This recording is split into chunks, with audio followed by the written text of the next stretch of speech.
দিয়েছেন, আমাদেরকে ভালোবেসে আমাদের উপর আস্থা রেখেছেন। আমরা যেন আস্থার প্রতিদানটা দিতে পারি, আল্লাহ যেন আমাদেরকে সেই সামর্থ্য দান করেন। আপনারা দোয়া করবেন।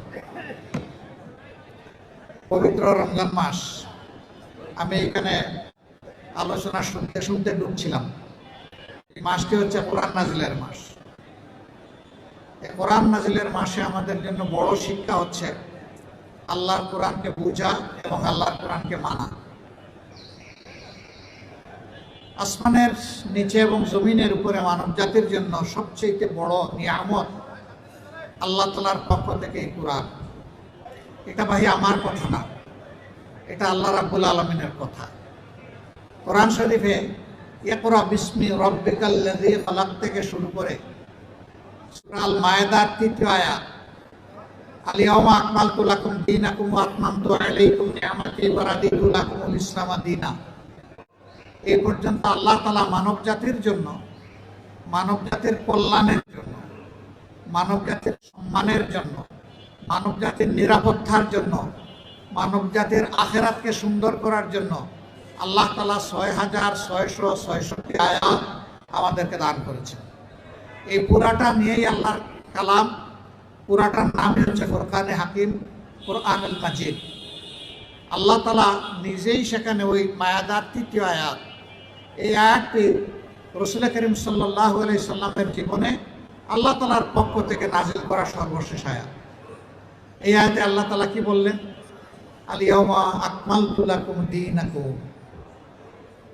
বিদায় হজ্জের মহান এই দিনে আল্লাহ বলতেছেন, আমি তোমাদের জন্য আমার দিন, আমার হেদায়েত, আমার কল্যাণ, তোমাদের চলার পথেও সব কিছু আকমালতু লাকুম, পরিপূর্ণ করে দিলাম। ও আতমামতু আলাইকুম নি'মাতি,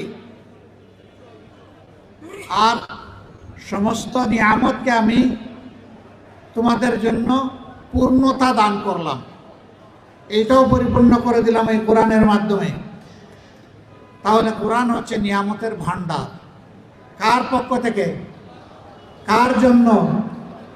মানব জাতির জন্য, আল্লাহ তাআলার পক্ষ থেকে মানব জাতির জন্য।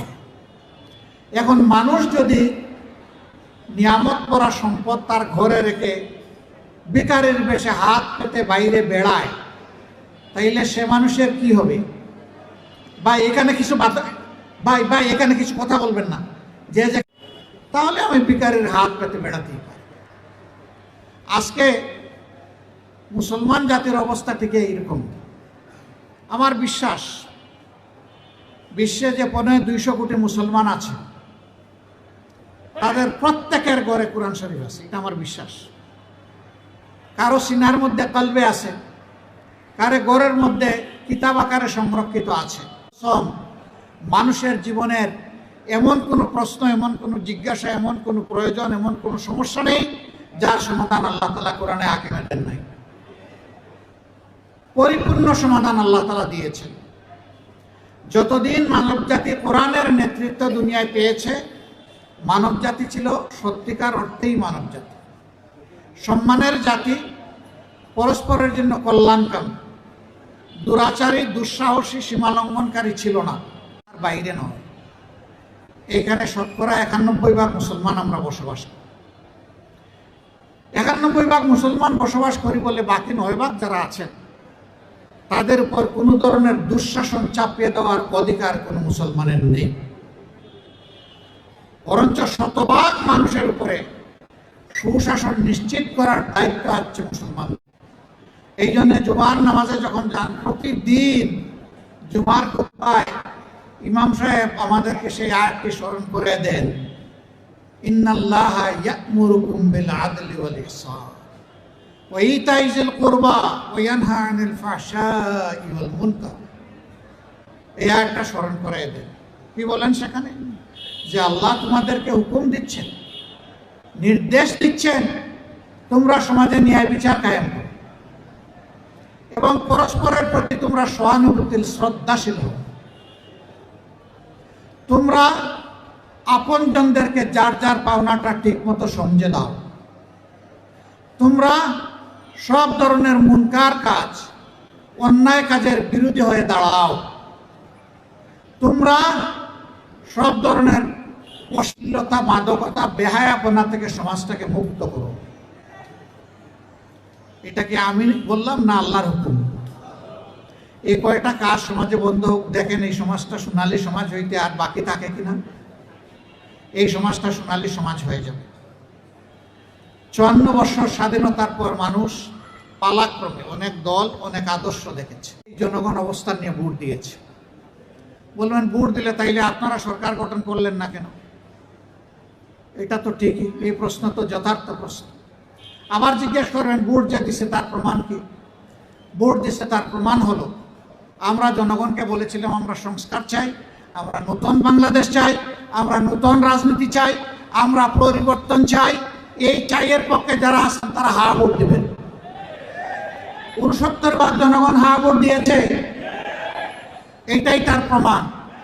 যারা এখন ক্ষমতায় আছেন তারা বলেছেন তারা না ভোট দিবেন, তারা না ভোট দিয়েছেন, এইটাই প্রমাণ তারা সংখ্যাগরিষ্ঠ মানুষের ভালোবাসা এবং ভোট পান নাই।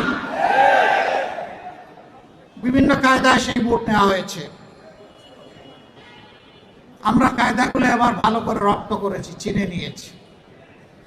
আগামীবার সকল ঘাটে শক্ত পাহারা আমরা সবাই মিলে দেবো ইনশাআল্লাহ।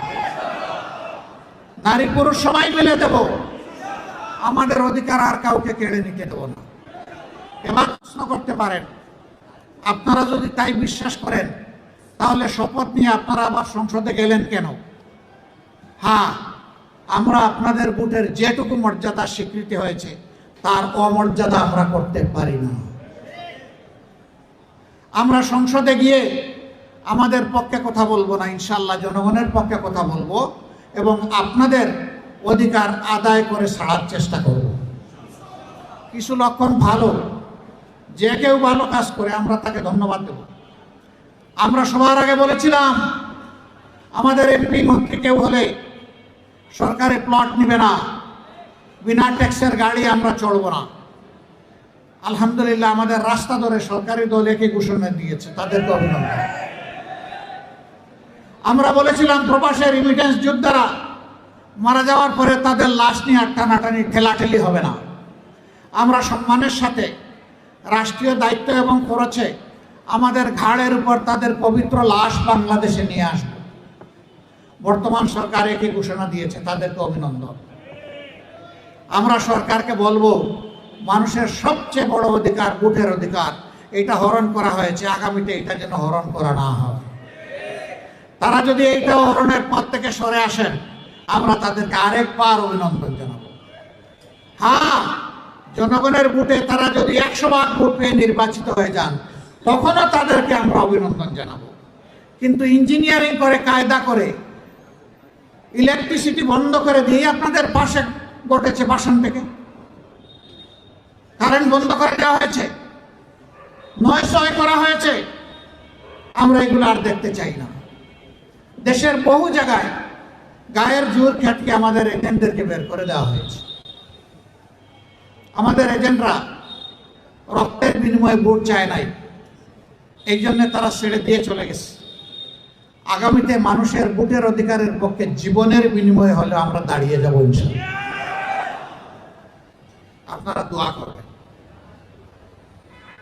অনেকে শরিয়া শাসন শুনলে ভয় পান। আমি বলি আমরা যাকে আইন বলি ইংলিশে তাকে ল বলে, আরবিতে তাকে শরিয়া বলে। তো আইন ছাড়া কি কোনো দেশের জন্য তো একটা আইন লাগবেই। সেই আইনটা হতে হবে সবচেয়ে ভালো আইন। সবচেয়ে ভালো আইন যখন হবে তখন ভালো শাসন, সুশাসন দেশে আসবে। আইন মন্দ থাকলে সুশাসন কখনো আসবে না। এই পবিত্র রমজানের মাসে আমরা সরকারি দলের প্রতি আরেকটা আহ্বান জানাই, কমপক্ষে চাঁদাবাজিটা বন্ধ করে। আর একটা বড় অভিনন্দন জানাবো, কিন্তু যদি বন্ধ না করেন আমরা জনগণকে সাথে নিয়ে প্রতিরোধ গড়ে তুলব ইনশাআল্লাহ। আমি আজকে ঘোষণা দিচ্ছি, এই 15 আসনে যারা চাঁদার জ্বালায় অতিষ্ঠ চাঁদা দিচ্ছেন তারা দিবেন না, এখন থেকে অস্বীকার করা শুরু করেন। কোনো জায়গায় বাধা দিলে আমাদেরকে ডাক দিবেন, আমরা এসে আপনাদের পাশে দাঁড়িয়ে যাব। সবাই মিলে আমরা একসাথে ফাইট করবো ইনশাআল্লাহ। কি শুরু করতে হবে আপনাদের জায়গা থেকে। নীরবে দিয়ে যদি স্বীকার না করেন ভাই, আমরা তো কিছু করতে পারবো। প্রতিরোধ, প্রথমে প্রতিবাদ, তারপরে প্রতিরোধ, ইনশাআল্লাহ আমরা এইভাবেই চালিয়ে যাব। সম্মানিত বন্ধুগণ, আমি কথা দিয়েছিলাম যে আমরা নির্বাচিত হলে এখানে সবাই মিলে পরামর্শ করে এই আসনের সমস্যাগুলো ইনশাআল্লাহ আমরা দূর করব। আমি কথা দিয়েছিলাম যদি বাংলাদেশে সরকার গঠনের সুযোগ আমরা পাই তাহলে সারা দেশে একই কাজ করব। আমি কথা বলেছিলাম যে মাসে একদিন আপনাদের সরাসরি মুখোমুখি হব, আপনাদের কথা শুনবো, আপনাদের প্রশ্ন শুনবো, আপনাদের সমালোচনা শুনবো, আপনাদের পরামর্শ শুনবো। সব শুনে আমরা পরবর্তী কর্মপন্থা আমরা নির্ধারণ করব। ভুল করলে সরি বলবো, ভালো করলে আপনাদের কৃতজ্ঞতা আদায় করব। ওই ভালোটা আপনারা ভোট দিয়েছিলেন বলে আমরা করতে পারছি না, হইলে আমরা পারতাম না। এটা আপনাদের হক, আপনাদের কাছে কৃতজ্ঞ থাকা আমাদের দায়িত্ব। ইনশাআল্লাহ নারী পুরুষ নির্বিশেষে এই আসনে আমরা একযুগে আসনটাকে সুন্দর পরিচ্ছন্ন একটা মডেল আসন হিসেবে গড়ে তোলার জন্য আমরা চেষ্টা করব। আপনারা যেমন পাশে ছিলেন তেমন পাশে থাকবেন, আমাদের জন্য দোয়া করবেন। আমরা যেন অনাচার, অন্যায়, দুর্নীতির সাথে নিজেরাই জড়িয়ে না পড়ে, আমাদের একজন সমর্থকের জন্য জড়িয়ে না পড়ে। আল্লাহ যেন আমাদেরকে হেফাজত করেন, মানুষের আমানত যেন আমরা মানুষের ঘরে পৌঁছে দিতে পারি, সেই তৌফিক চেয়ে আজকের এই মাহফিলে আপনারা এসে হাজির হয়েছেন, আমাদের ডাকে সাড়া দিয়েছেন। আমি আশা করব এটি শেষ নয়, এটি বিগিনিং, আজকে শুরু। ইনশাল্লাহ